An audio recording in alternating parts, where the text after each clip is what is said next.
Good evening and welcome to Talk Local. I'm Paul Tribe, and each week we try to address issues that are hitting the headlines.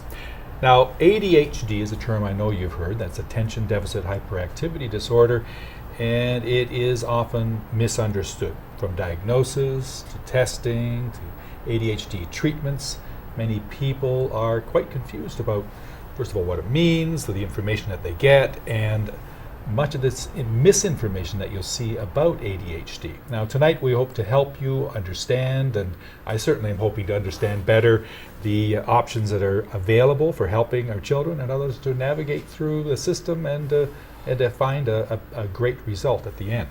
Now, throughout this hour, I'll be joined by a number of people who specialize in this area and work with families, so I know that you'll enjoy the program. Now, to start the discussion, I have Dr. Christella Calvert, behavioral pediatrician. Thank you very much, Dr. Calvert, for joining us. And Alina Kislenko, an ADHD coach here in the studio. So thanks so much for coming. My pleasure. Appreciate it. Now, I'm going to ask a really, really obvious question right off the top, and that is, okay, what is ADHD? Is that Yes. fairly open-ended enough, Okay. Larry? Well, that is probably one of the most common questions that I get asked. Right. Of course, a large part of my mental health practice is in identifying and managing children and young adults and some adults with disruptive behavioral disorders or difficulty with school. So they are sent either because the school says, there's something going on with this young person, or the parents identify something going on, and they come and see me. Sometimes they've had a fair amount of exposure to biases, lay understanding, and misinformation. Sometimes I have some very well-informed parents that come in and they've done a lot of research. But basically, ADHD, attention deficit hyperactivity disorder, it's a real thing. It is a neurobiological disorder of the brain. It is developmental in nature, meaning that you are born with it, and it develops and it looks different at different ages across the lifespan. And that makes sense given that our brains are developing, especially in the first 25 years of our lives. Our brains go through massive development and rearrangement, learning and reorganization. So if we have ADHD present as a disorder, it looks different at different ages. So when some people say, oh, they'll grow out of it, or so you may say, well, they may not grow out of it, it may be different as you move forward. That's true. When I graduated from medical school, more years ago than I would want to admit, I was told that ADHD was not diagnosed after the age of 18. Of course, that evaporates. It just evaporates. and of course, that makes no sense whatsoever. And the statistics are that you have a 60% chance of continuing to have symptomatic ADHD into adulthood. It looks different. And I can discuss that, or Alina, we can do that. Sure. As I was saying, it is a real condition, and until about 20 years ago, it was very hard to prove that. We had children and young adults who presented with behavioral difficulties or scholastic academic difficulties, and we had a collection of clinical symptoms, but we have no blood tests, we didn't have any brain scans, it was a clinical diagnosis, and of course, because we couldn't get inside the brain and really look at it well until the technology came along, we didn't really have a good understanding as physicians and scientists either. We did know that certain medications made this condition better, such as Ritalin, the dreaded Ritalin. That's right. And the story of Ritalin is rather interesting because Ritalin came about by accident at the end of the Second World War, at the beginning of the Korean War, when the military used it to keep their pilots awake. And they happened to notice similarly that the pilots had enhanced performance, and that they seemed to have improvement in these symptoms of inattention or hyperactivity. So that's sort of where this came to bear. Nobody quite knew why it worked. Then about 20 years ago, with the advent of great technology in brain scanning, we were actually able to get a look inside the brain functionally. You can't look at an autopsy and see what's going on in the brain. you used to, 2,000 years ago, people could open the torso and see what happened to a heart, but we couldn't see functionally what happened to a brain. So the understanding, the neurobiology understanding of all mental health disorders, but particularly ADHD, has just exploded in the last 20 years. And we now have good experimental research evidence that shows that we have a true biochemical and anatomical explanation for this disorder. Right, and if I could just chime in a little bit about what that looks like, especially the difference, say, between with children or adults.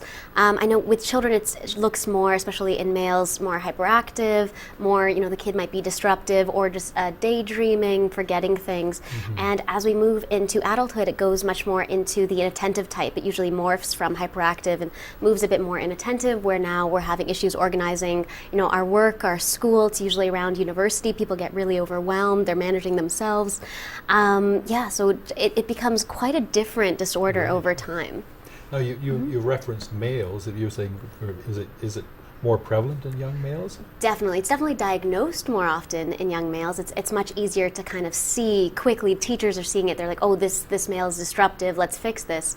But a lot of girls are going under the radar, where they're getting, okay grades, they're kind of focusing okay, but nobody really asks them, well, what are you doing the whole class? Are you looking out the windows? They're not as noticeable. I see. I see. Now, in your work, are you finding that you're working with more males than females, generally speaking?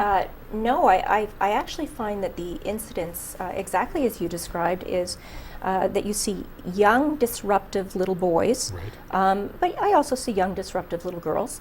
And they are the type that present as what we call the combination type. So ADHD, at least presently, until the new diagnostic manual comes out in a few weeks, when things will be changed. But I think most of us will still continue to see ADHD as being presenting as three major subgroups. And the first subgroup would be combination, meaning you have a combination of inattentive symptoms, so being daydreamy, not focusing on details, being forgetful, being distractible. You get the other subtype of impulsive hyperactive, which is actually the smallest group that I see alone. Usually if you're impulsive and hyperactive, you're usually also pretty distractible and disorganized. And then the last type is the inattention only, or inattention predominant. And this is true. I see a lot of girls that slide under the radar, especially if they have a comorbidity. And what I mean by a comorbidity is ADHD doesn't always travel alone. About 40 to 60% of patients with ADHD will also have another co-occurring mental health disorder. I see. Most commonly a learning disability, anxiety, oppositional defiant disorder, depression, mood disorders. Which makes it very difficult to diagnose which is the prevalent one. Especially, a lovely little girl who's a bit daydreamy, who's very bright. A lot of these kids are exceptionally bright, and they're anxious. So they're not going to dare be caught doing anything wrong. They're bright enough to kind of wing it. And a lot of times those kids don't show up as kids. They show up as young adults or in high school. When the task gets harder, they outstrip their ability to cope. And the hardest time I would think that I see is high school and university. That's the time when there's a great deal of task required in life, academic tasks, social tasks, and that's where I think that's where the coaching really comes in fantastically. Especially kind of in that transition when they're moving from high school to, say, living on their own in university. That's kind of when all hell breaks loose, and now they're like, I have to focus on my laundry and my schoolwork and my friends, impulsive, all the stuff we can be doing every night, and the self-medicating urges come up a lot stronger. The urge for substances, we'll be talking about that later in the show. So that's a really big... it is, and just to add to that is that I see parents oftentimes, supportive parents, being that child's proxy frontal lobe. The frontal lobe, and then all of a sudden the parent's not there, and boom. And boom, we're at our first break already. So thanks very much. I will return right afterwards to hear more about this. Is great introduction to ADHD, and you're going away, but you'll be coming back, I understand, and we'll see David Willoughby next.